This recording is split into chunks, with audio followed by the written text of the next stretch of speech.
বাংলাদেশি সংসদ সদস্য আনোয়ারুল আজিম আনার হত্যার ঘটনা তদন্তে কলকাতায় কাজ করছে বাংলাদেশ পুলিশের গোয়েন্দা শাখার একটি টিম। ডিবি প্রধান হারুনুর রশিদের নেতৃত্বে ৪ সদস্যের গোয়েন্দা প্রতিনিধি দলের সঙ্গে রয়েছে কলকাতাস্থ বাংলাদেশ উপকমিশনের আলমাস হোসেন। সোমবার সকাল 10:40 নিউ টাউনের ওয়েস্ট এন্ড হোটেল থেকে বের হয় এই প্রতিনিধি দলটি। সঞ্জীবা গার্ডেন্সে প্রায় 40 মিনিট সময় কাটিয়ে সেখান থেকে খালপাড় যান ডিবি প্রধান। সেখানে গিয়ে তিনি কসাই জিহাদের দেখানো জায়গা পরিদর্শন করেন।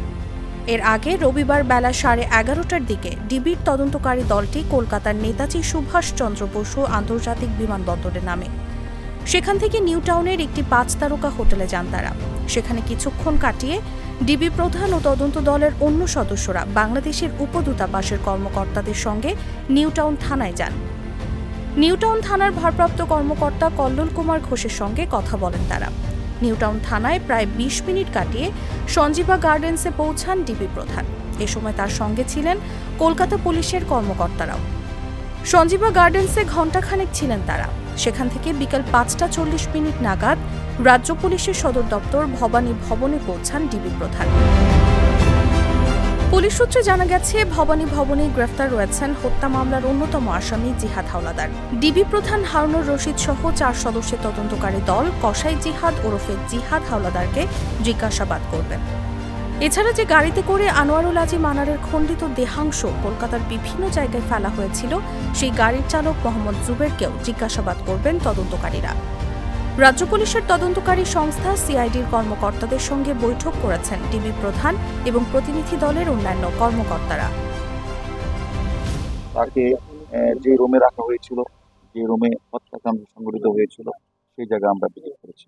আমরা আসলে এটা এমন একটি ঘটনা যে আমরা একজন পুলিশ অফিসার হিসেবে এটা আসলে মেনে নিতে পারছি না যে একটা সভ্য সমাজে এরকম কোনো অপরাধ হতে পারে না, যে একটা নিষ্ঠুর, নির্মমভাবে, নৃশংসভাবে, বর্বরোচিত কায়দায় আমাদের যে প্রাণবন্ত জীবন্ত সাংসদ এখানে ছিল, তাকে হত্যা করে তার লাশটাকে দেহ থেকে আলাদা করে টুকরো করে তাদের যে ঠান্ডা মাথায় পরিকল্পনা মাফিক একটা গুম করা হবে।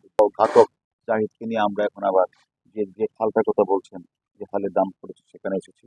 সেই খালটা আমরা ভিজিট করছি। আমরা ইন্ডিয়ান পুলিশ আমাদেরকে নিয়ে এসেছি। আমরা তাদের সাথে কথা বলে কিভাবে মানে এখান থেকে বা যেখানে ফেলেছেন সেখান থেকে আমরা কিভাবে উদ্ধার করতে পেরেছি। যে 2 দলের ইন্ডিয়ান পুলিশ যথেষ্ট কাজ করছে, আমরা তাদের পাশে আছি। আমরা মনে করি তাদের যে আন্তরিকতা, তাদের যে মানে একনিষ্ঠ চেষ্টা, আমি মনে করি এটা অবশ্যই আমরা স্বল্প সময়ে উদ্ধার করতে পারবো। আলিশান বাড়ি, যে বাড়িটা এখন নিস্তব্ধ, নীরব, কারণ এই বাড়িতেই কিন্তু হত্যাকাণ্ড সংঘটিত হয়েছে। এবং আমরা এটা মনে করি এই যে নীরব, নিস্তব্ধ, এই যে ফ্লোর থেকে আমরা মনে হয় আমাদের যে আমরা পুলিশ সদস্য রয়েছি, আমরা মনে হয় মাননীয় সদস্যের আমরা আকুতি মিনতি জ্ঞানদানি আমরা শুনতে পাচ্ছি, এবং ঘাতকদের অট্টহাসি, লোভে ভরা অট্টহাসি আমরা শুনতে পাচ্ছি। আমি মনে করি আমাদের 2 দেশের পুলিশ কাজ করছি, আমরা অবশ্যই তাদেরকে গ্রেপ্তার করব।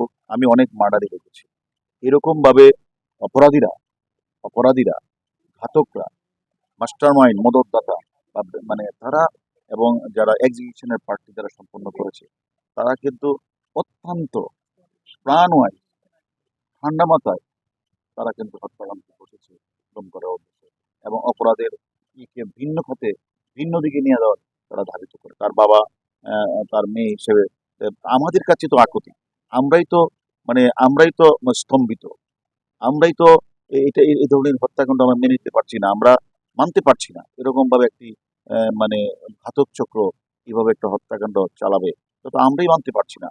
তার মেয়ে তো মানার প্রশ্নই আসে না। আমরা মনে করি তার মেয়ের যে যে কথাটি বলেছেন, আমরাও তো যে তিনি এভাবে একটা একটা একটা মানে একটা আলিশান বাড়ি, হ্যাঁ, নিউটনের একটা আলিশান বাড়ি, মানে এই ডুপ্লেক্স বাড়িতে তিনি গেলেন প্রাণবন্ত অবস্থায়, উনি গেলেন সেখানে জীবন্ত অবস্থায়, আর উনি যে এভাবে যে লাশ হয়ে, গুম হয়ে উনি এখান থেকে উনি উনি উনি যাবেন, সেটা তো আমরাও মানতে পারছি না।